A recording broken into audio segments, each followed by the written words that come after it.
to be back in Lemoore. We were here in July of 2019, and we are excited to be here and see all of you today. And we love seeing these two planes here, too. Our son flies the F-35, and our son-in-law flies the Super Hornet. So it's great to be here today. It's exciting for us.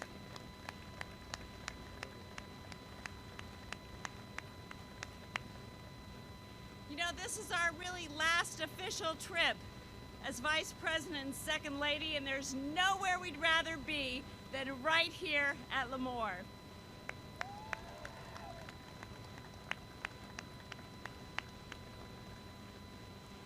So today I get to introduce the Vice President, and I just want you to know that he and I are so proud of your service.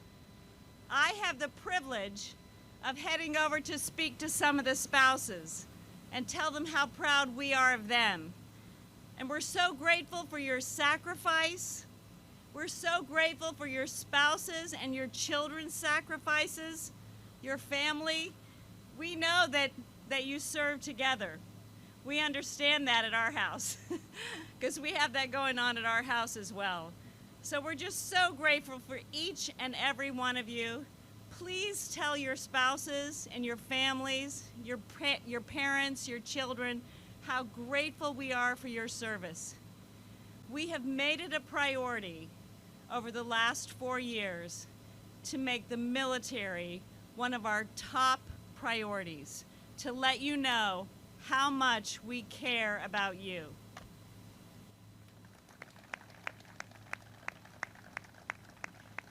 So thank you so much for your service.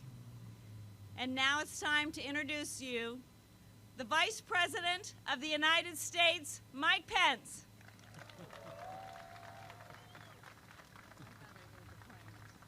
It's all right. I'll bet they're coming. Well, thank you all very much, and hello, Lemoore.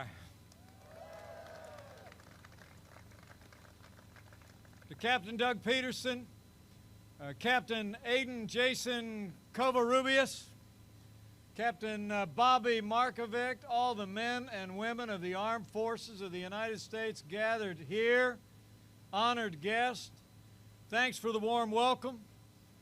Thanks for the flight jacket. Woo!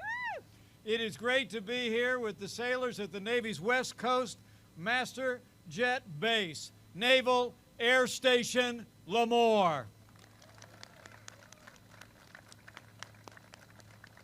As my wonderful wife said, it is great to be back in strike fighter country.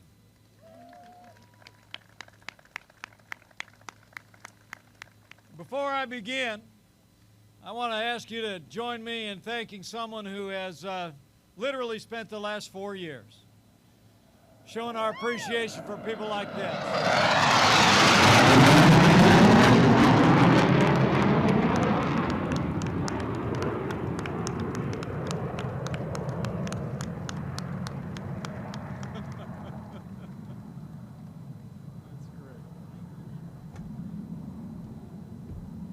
She's a Marine Corps mom.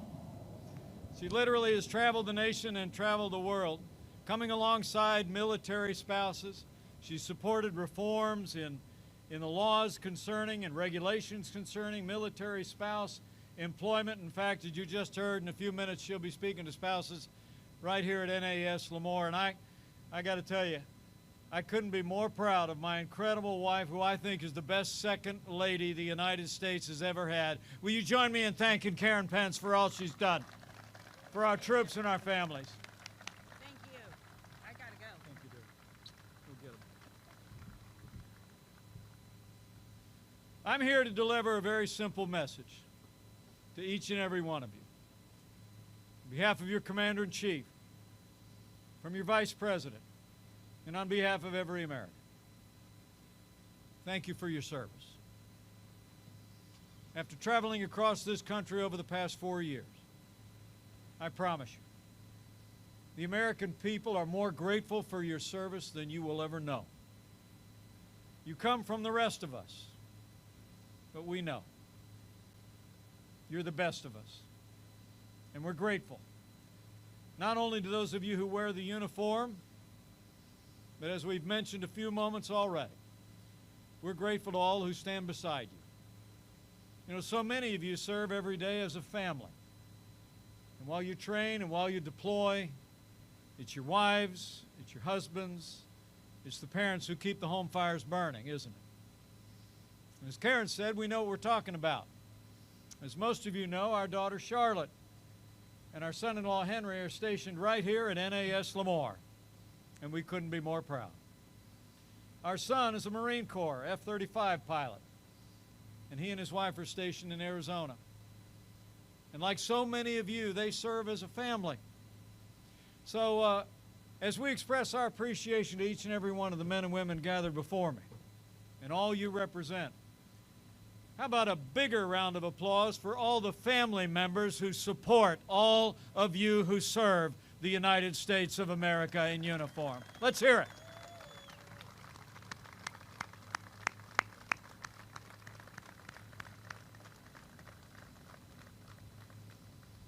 It's inspiring to look out and see all of you today. And it's remarkable to think of the countless American heroes who have stood where we're all standing today. Over 60 years, warriors have come here, trained here, gone out from here and deployed to every place in every corner of the world. This installation is the only master jet base of the United States Navy and serves all operational Pacific Fleet strike fighter squadrons. You host 16 operational strike fighter squadrons, 2 fleet replacement squadrons, 1 search and rescue squadron, and 4 West Coast Carrier Air Wing commanders and their staff. I'm actually told on average more than 210,000 flight operations are conducted right here from Naval Air Station Lemoore every year. Give yourselves a round of applause. That is an incredible history and tradition of service. Now, 2 air wings from NAS Lemoore are currently deployed. Carrier Air Wing 11, I'm told, is deployed aboard the USS Teddy Roosevelt. 9 squadrons, including the Blue Diamonds and the Black Knights, stationed here at NAS Lemoore. And Carrier Air Wing 17 is deployed aboard the Nimitz. It includes a total of 9 squadrons, including F-18 Super Hornets from here at Lemoore, flown by the Redcocks, the Kestrels, and the mighty Shrikes. So how about a big round of applause for all the NAS Lemoore squadrons deployed around the world. We are proud of you all.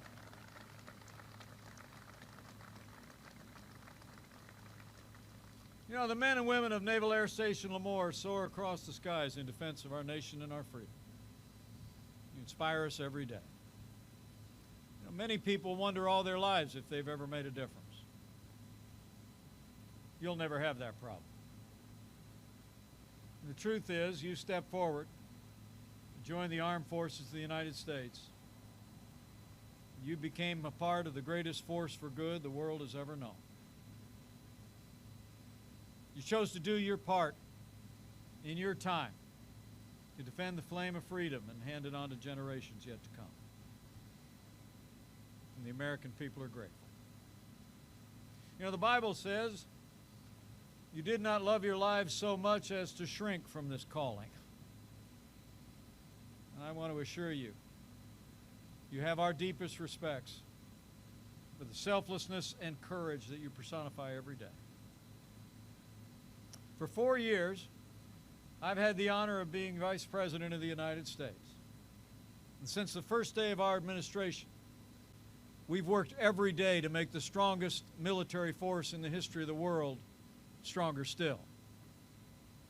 4 years ago, we inherited a military that had been hollowed out by devastating budget cuts. Our troops hadn't seen a significant pay raise in nearly 10 years. Our military lacked equipment at a level that was actually impacting readiness. And our NATO allies weren't meeting their commitments to our common defense. Iran was resurgent across the Middle East, and a terrorist organization controlled a landmass the size of Pennsylvania. But I couldn't be more proud to stand before all you hearers today and report. Under the leadership of President Donald Trump, we've rebuilt our military. we've restored the arsenal of democracy, and we've enacted the largest increases in our national defense since the days of Ronald Reagan.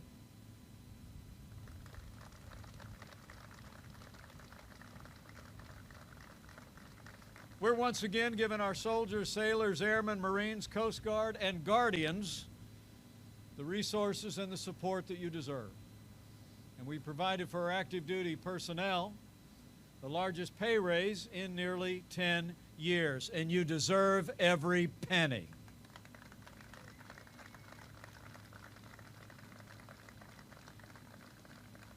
Our military is now more equipped than ever before. Under our administration, we've secured nearly 500 new F-35 fighters, 21 more deployable ships, with another 59 on the way. We've upgraded our tanks, our artillery, our rocket systems, bolstered our fleet of attack helicopters and broader fighter planes as well. With that strong commitment to our national defense and a willingness to use American power to advance American security, our allies have also stepped up as never before. Since 2016, our NATO allies have increased their contribution to our common defense by more than $130 billion.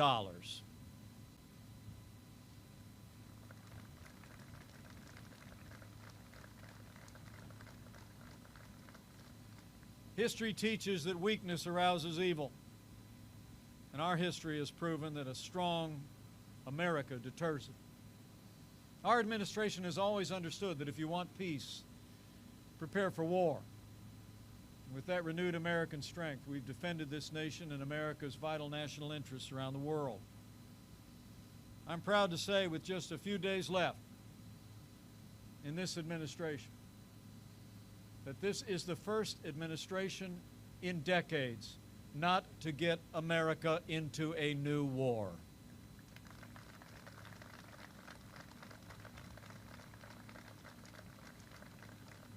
But all along the way, with that renewed American strength, we stood with our allies and stood up to our enemies. To ensure peace and stability requires just two things: a strong American military and a willingness to act to defend America's interests around the world.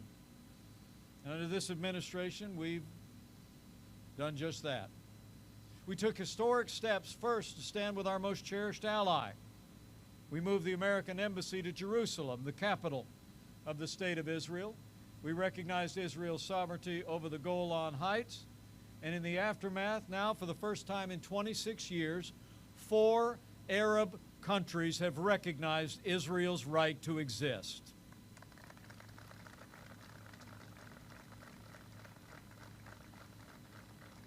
And under our administration, we've taken the fight to radical Islamic terrorists on our terms on their soil. During these last 4 years, the armed forces of the United States captured the last inch of territory controlled by ISIS. And strike fighters stationed right here at NAS Lemoore were in the fight from early on, hitting ISIS, giving terrorists no quarter, driving them from their strongholds.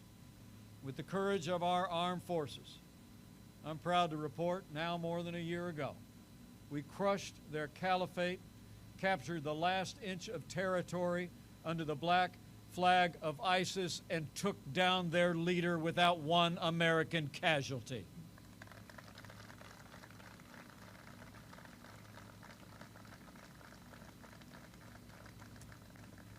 And we've stood up to the leading state sponsor of terror. Withdrawing from the Iran nuclear deal, we've strengthened our alliances in the region and isolated Iran as never before. And when the most dangerous terrorist in the world threatened American forces in the region, our armed forces took action, and Iran's top general, Qasem Soleimani, is gone.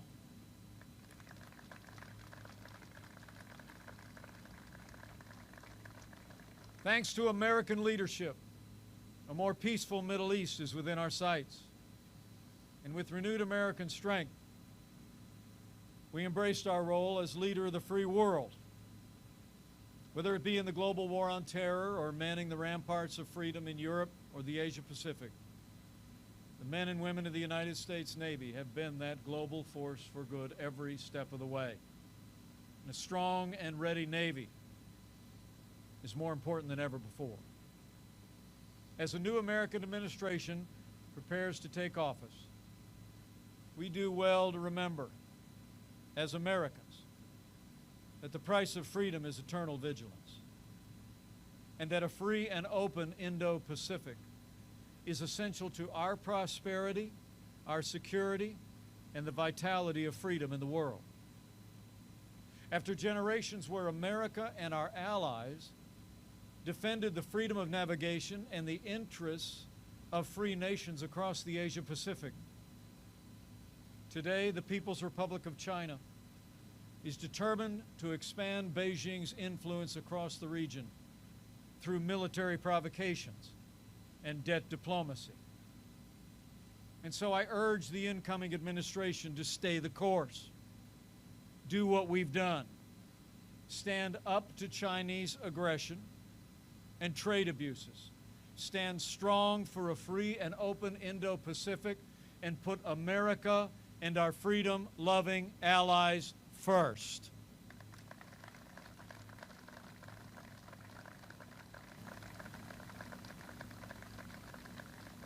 And I know the United States Navy will continue to stand strong in the Indo-Pacific and all over the world.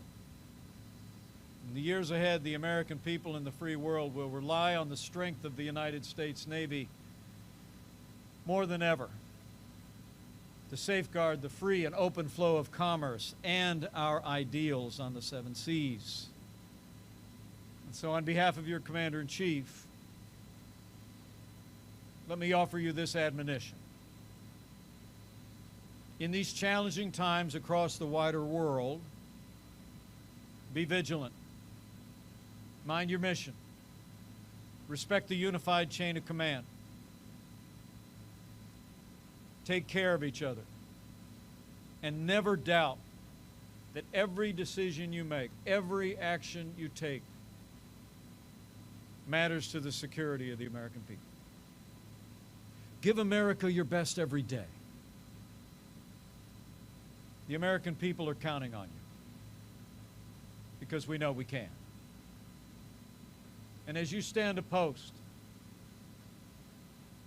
I can assure you, the American people will be behind you 100%. So as I close, let me say again, on behalf of my family and a grateful nation, thank you for your service. America is the freest and strongest nation in the history of the world. And you secure that freedom. And you are that strength. You step forward in a calling where you've decided to count our lives as more important than your own. And just like generations that have gone before, you did so knowing that the sailor and the soldier do not bear the sword in vain. I want to assure you the American people understand the risk you take every day. But know this, you do not bear that burden alone. Wherever you are called to serve, wherever you are deployed, I promise you, you will carry with you the strength and pride of this nation and the prayers of millions of Americans who will pray in the ancient words of the psalmist that no harm would befall you, no disaster would come near your tent, and that as you serve here and around the world, that His faithfulness will be your shield. You are the strength and the pride of the American people, and a source of great pride to our little family. And whether you serve on land or at sea or in the skies above, just know that every day, in homes large and small, around dinner tables and at gatherings, at places of worship, and in quiet moments,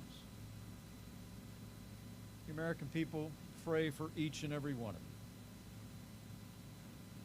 They give thanks for your selfless courage and wish you fair winds and following seas.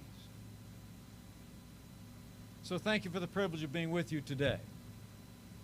And as my time in office draws to a close, allow me to thank you for the privilege of serving as your vice president these past 4 years. It's been the greatest honor of my life. And it's been a special privilege to serve men and women like all of you, the members of the armed forces of the United States.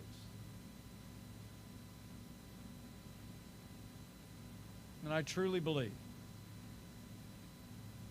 as long as we have men and women like you, with the courage and the selflessness to step forward and serve, as long as we have heroes willing to put your lives on the line, as long as we have patriots willing to defend our nation, I know our country will be safe. Our freedom will be secure, and the best days for the greatest nation on earth are yet to come. So may God bless the men and women of Naval Air Station Lemoore, here and deployed. May God bless you with His protection and with that fighter spirit. May God bless all those serving in our armed forces. And God bless America.